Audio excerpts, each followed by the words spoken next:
Soul Eater shit not. I know that's not the title, but that's totally what I want to call it. Anyways, this anime is a spin-off of the original Soul Eater, which revolves around 3 girls who get more annoying each episode in a totally different atmosphere.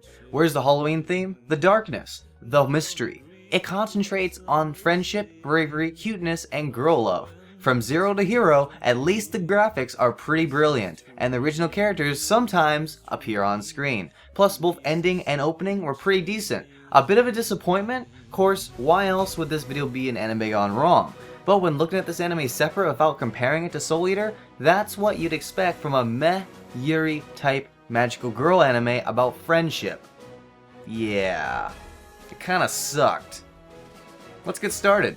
The show takes place 1 year before the events of the main show, somewhat intertwines with Soul Eater since we get to see Sid's death and get to know the right reasons behind which we weren't shown in Soul Eater. It concentrates on a brand new character, Tsugumi, who one day realizes that she is a weapon. She travels to Death City and meets 2 girls, Mimi and Anya, who are Meisters. 3 of the girls join Not, or Normally Overcome Target class, where they learn and use and control their power. The characters of the original series are in EAT, or Especially Advanced Talent class, which is complete opposite. Tsugumi needs to pick her Meister and learn how to control her powers as a weapon, and so forth on. The story builds up with their own slice of life daily lives. The story was meh, because to be honest, it's something we've all seen before and it brings little to nothing new on the table. This time, instead of the entire world being in danger, only the Death City and DWMA are due to being targeted by a witch called Shala, who is the younger sister of Medusa from the main show.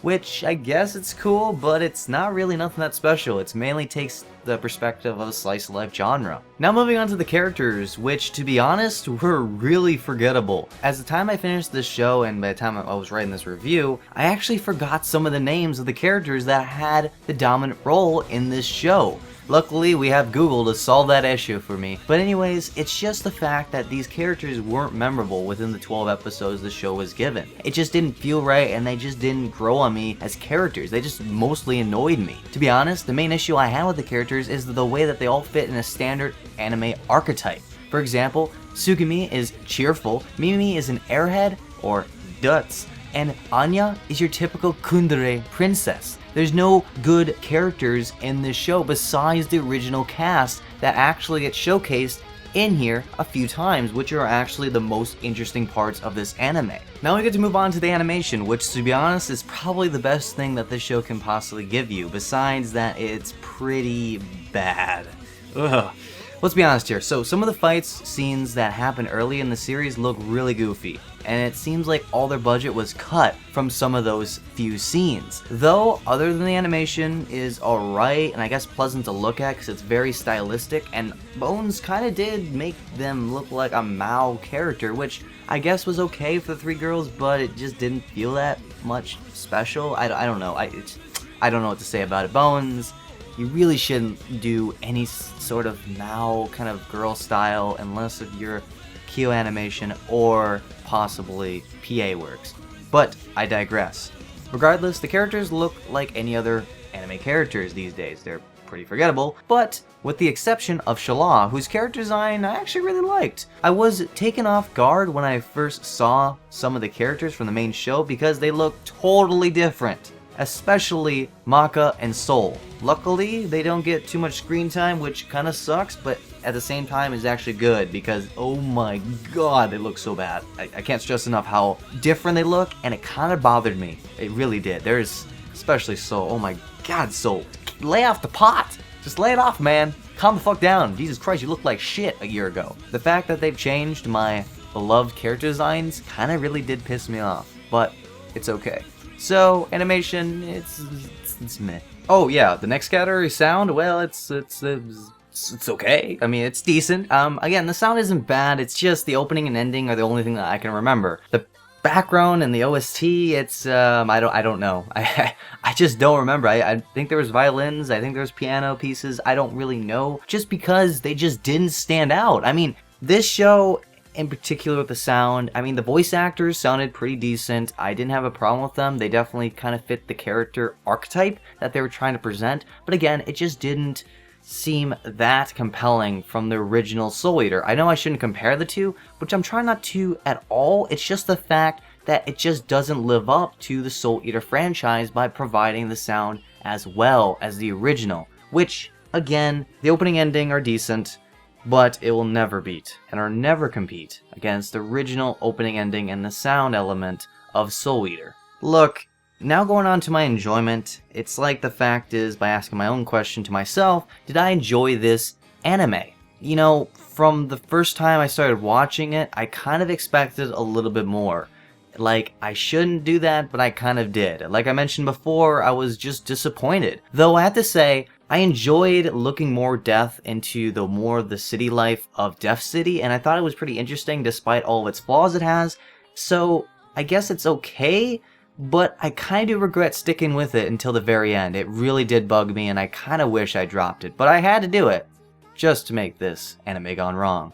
Okay, final verdict. From the beginning to the end, the whole series completely disappointed me to watch. Yes, this is my own opinion, but I do want to state that it was a disappointment. It wouldn't be far off judgment to say that Soul Eater Not failed to live up to the Soul Eater name, so I can understand if the manga wanted to try something different, but the project of the animation just failed and was a complete flop. Not only did it fail to play its strength from its predecessor, it posed no real merit to any other facet that it may attempt to pioneer. The only real highlight that I could barely consecrate and actually say it's a good moment would be the cameo appearance of the original Soul Eater cast. But to be honest, that just doesn't justify this anime to be decent or worth the watch, unless if you're a Soul Eater fan, so I felt like this was just a money grab. Otherwise, the series was rather pointless as a whole. All the main characters, side characters, and new characters were really poorly developed. There was no real strength, growth, or progression in their personalities. The plot lines were mainly mediocre filler. The rare moments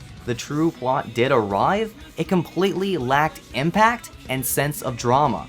The humor portion was weak in my opinion, but that is completely biased. You guys might think this is funny and hilarious. Me, it just didn't feel that great to me. The action and the choreography were terribly stiff. The story progression had a struggling pace and had no flow, and the background setting was kind of shallow. It was interesting to know more about the city, but it didn't give me more to build off of because it only had 12 episodes and they poorly paced it and made you want to know more of the city and the background setting.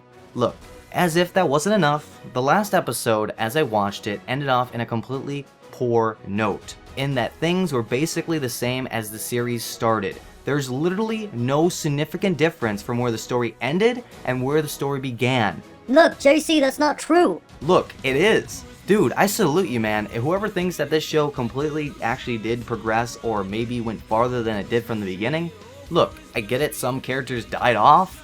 I guess that's cool and all, but the nameless characters that fell were a poor excuse for this anime to progress the story. Completely poor excuse. I say this, you watch this review, you watch this anime gone wrong. If I were you, if you want to go watch this anime and you want to experience more of the Soul Eater franchise, go for it, man. Just go for it. Take a sip of some alcohol, enough where it'll make you laugh about any of the jokes that they showcase. Then, it may suit your interest. Other than that, I highly do not recommend this to anyone out there, because it's just a waste and a money grab from the Soul Eater franchise. Don't watch it. Anyways, guys, this does end up my anime gone wrong of Soul Eater Shit Not. Anyways, of course, if you guys did enjoy this video, please hit that like button, comment down below on your thoughts and opinions of this anime, and you guys, do you really love the Soul Eater franchise? I'd love to know what you guys' thoughts and opinions of the manga franchise is, and did you actually watch this anime? I want to know, was it worth it, or was it a complete fail like it was for me? And as well, since this was day one of the 12 days of anime, I hope you guys did enjoy this and expect another review or possibly any other anime related content tomorrow and following up till Christmas. Anyways, my name is JC Green. I'll see you guys next time on my next anime related video. Peace, guys.